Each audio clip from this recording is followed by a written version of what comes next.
Hello, everyone. So, today we are going to be talking about why it is important to be different.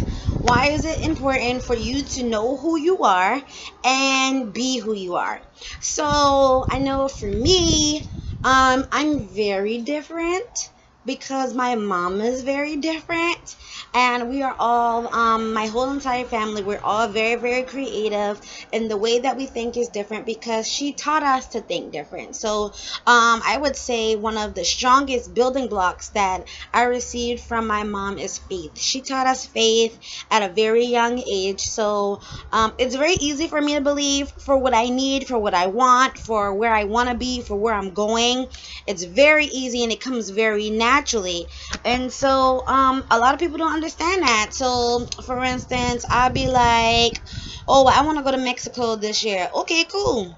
We're going to pray, we're going to sow, we're going to do everything that we need to do spiritually to go to Mexico, but we're going to back it up physically. That means we're going to save to go to Mexico. We're going to not eat out this week or this Sunday, or instead of going out to eat every day for lunch, I skip a lunch and save that money, but we're going to be proactive and going and meeting our goals, right? So I would say, so faith number one for me. And then, I believe that makes me the most different. Being able to know where I'm going, see where I'm going physically, and then believe that I'm going to get there and that God will make provisions for me on my way there is one of my biggest, strongest characteristics and the biggest thing that makes me different, right? So I believe that once you find out and you hone in everything that you are in its entirety, and you make that focused transition on who you want to be in smaller steps, short-term goals, long-term goals, which we talked about previously, it's gonna be so easy. It's a different type of lifestyle. And I say lifestyle because it's definitely something that you have to do every day. It's something that you have to live every day. It's something that you have to be every day. Here first. Remember, talk about that in the heart. It has to be here first, then in your mind, and then in your hands. So you have to believe it in your heart that it's something a part of you. You have to think it every day. It's something that you can see because you're always thinking about it. You have to put things up that you can physically see, and then you have to do. You gotta be about it. You just can't have all this yap. You talking, oh, I'm this, I'm that, but you don't got no fruit. You ain't producing no fruit. You ain't got nothing that says, oh, well, yeah, Courtney is going this way because I can see her growing in this measure. Or Courtney is doing something different because I can see her fruit. For instance, I changed the way that I was doing some things spiritually, and so my ministry in singing has changed because the relationship that I have with God has changed. So the stronger that gets, the stronger my ministry will be, right? So same thing with hair or whatever you're doing. The more you put in, the more you invest in yourself, the more people will see the investment. Okay, I want to be a hairstylist. Well, guess what? You got to be good. There are millions of hairstylists, and there are millions of hair shops. I know particularly in Atlanta, they're like on every corner. I'm in Charleston, so my city is not as big. And so things are a little bit more spread out. I'm in Goose Creek specifically, so Goose Creek is the country. I mean, we're coming up, but it's the country.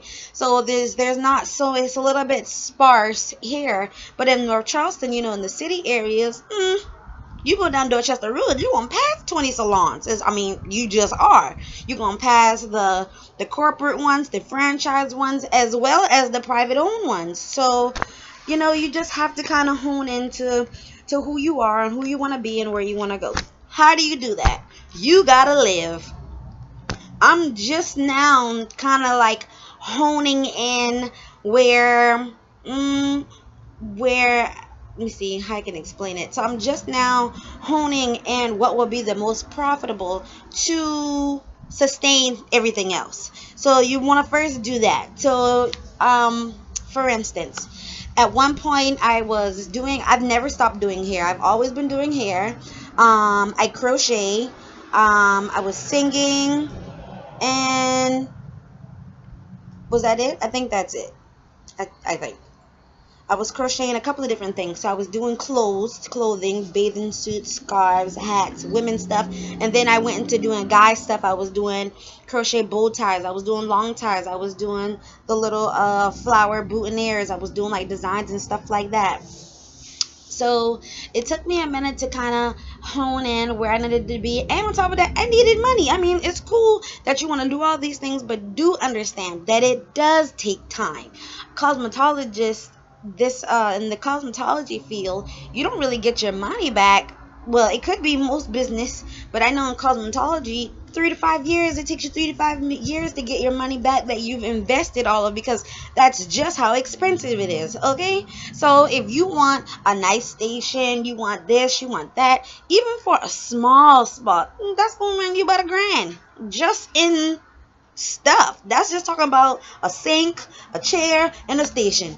$1,000 easy. That. We're not talking about products. We're not talking about materials, pens, clips, and all the other things that you actually need to work. We're not even talking about product. We're not even talking about, all those things, but just for your chair, your station, possibly a mirror, maybe not, and a shampoo bowl. Don't forget about, and the shampoo chair. So that may cost you anywhere from $1,000 to $1,500 easy. It just is. So you add in everything else that you actually need, and you're talking about some thousands. Easy, some thousand. You talking about, what, 5,000 easy? And this is why most of us start in our homes. It's the number one reason why. Okay, so I gotta get my money up before I can talk about, I'm gonna spend this 5,000 just for the stuff in the salon. That don't include the rent. That don't include the light. That don't include the internet if you need that. It doesn't include any of those things. It doesn't include the things that you may want to have for your clients, like your magazines that you might need, that you will need, because people gonna need reading materials and pictures and things like that. So you need that. Coffee, water, tissue. You're not even talking about, you need tissue for your bathroom. Like, everything costs. So you definitely want to take the time and hone in everything. Hone in who you are, and hone in what it says here in your heart. Like, find your passion. What is your passion? What are you passionate about? What is something that you could do without getting paid for the rest of your life? So what is that thing? Find that thing, figure out the industry behind that thing, and make it work. It's gonna take time, and it's frustrating. It is very frustrating. It is very broke.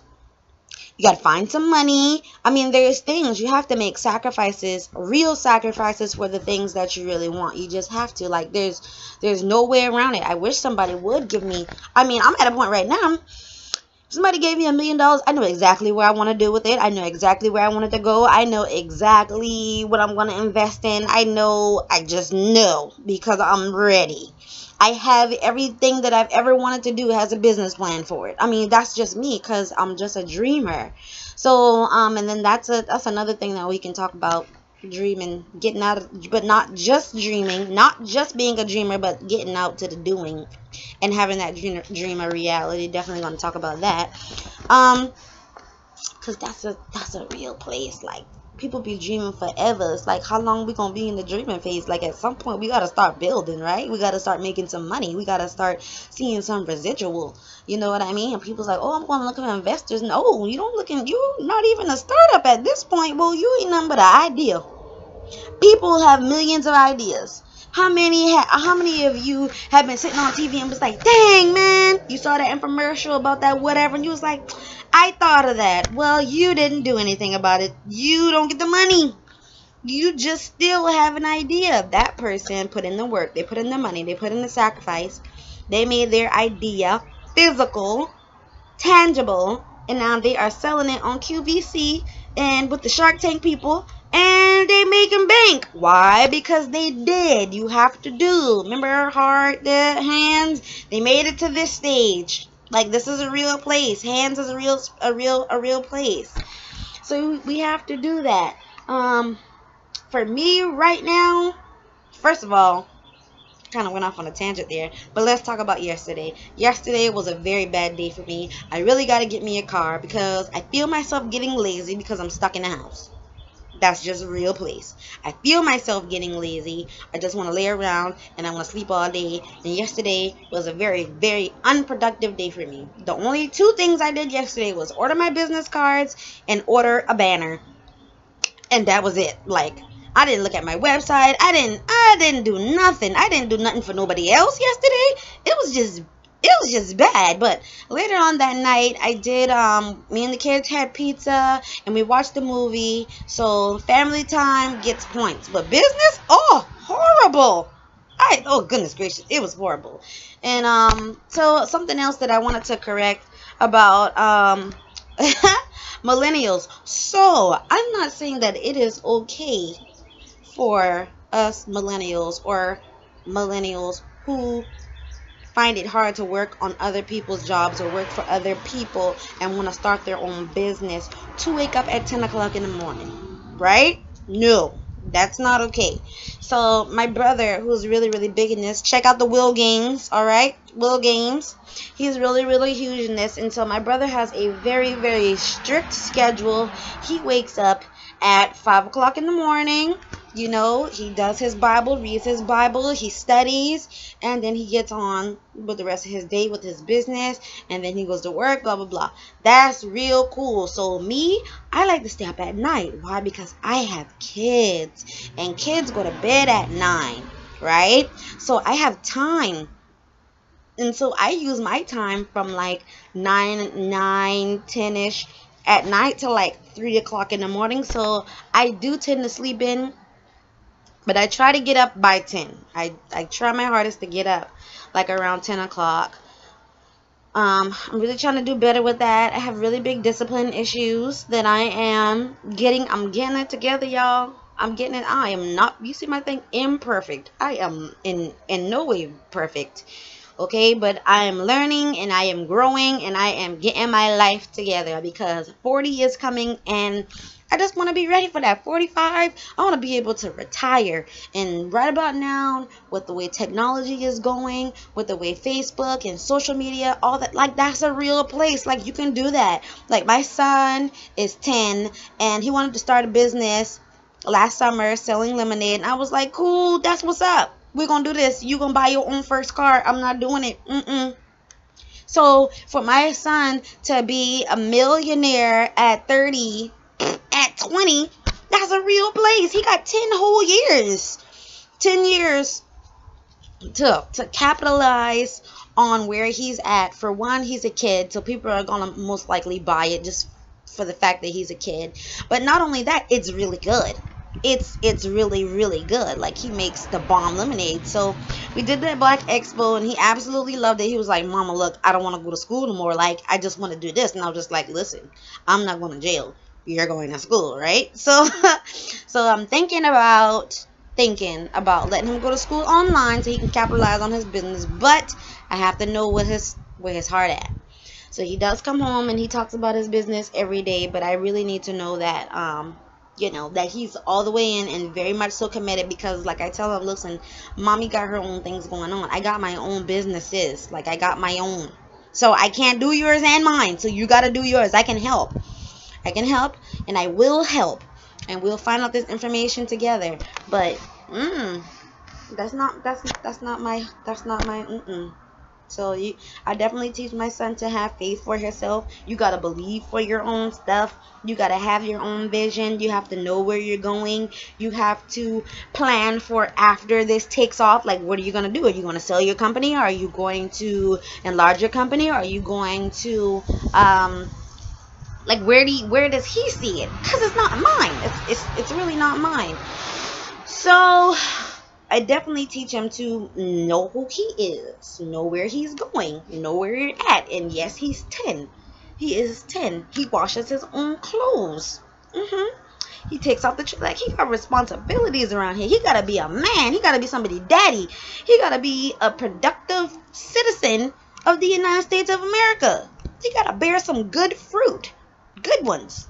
So I definitely think that we have to, uh, at some point in your life, like I'm just at a point where I just know what I'm ready for.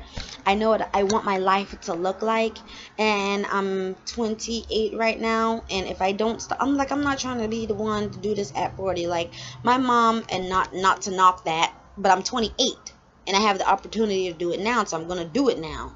But my mom didn't have the opportunity to do it, and so she had 3 kids, got a divorce. We didn't have a car. It was rough. She was going to school. At one point, she was working so much, so we had a live-in babysitter. You know what I'm saying? She was doing banquets at it used to be the Sheraton. Now it was the Hilton. Now they done changed it to Airport Marriott, whatever, something. But anyways, yeah, so she was working so much till we had to have a live-in babysitter, and that's a real place. Like we didn't see our mom at all. She was like, I got to stop this because this just ain't the life for me. And so we ended up moving. There's so many variables, and there's so many things that we take for granted that we don't see the advantages of. Like for me, living the life that I lived as a child, which wasn't horrible, but now I know where I don't want to be, and I know what I don't want my kids to see. I know what I don't want my kids to have to experience. Now life experience is the best lesson, but I know, not that my life, and once again, I'm not saying that my life was horrible. We was kids, and we got a type of mom where we just know we were grateful for everything. We were definitely not ungrateful kids. And so we didn't even see, as kids, we didn't even see that as being a misfortune. Like, this ain't a misfortune. We just playing outside, or we just all sleep in the same room. That's cool. Why? Because we can play, and we can do this, and we can do that. But we don't see being in that place as a misfortune. But when you grow up and you realize, like, man, like, we was poor. I didn't even know. Like, that's not, you know what I mean? Like, no, well, like, that's what it was. Like, so it was really, really hard. Like, I had to take care of my brothers and sisters because, my mom we didn't have a vehicle. So she had to walk to the bus. So I had to make sure they was dressed. Because my little sister was going to a different school. We were in middle school and she was in elementary. So I had to make sure she got on the bus.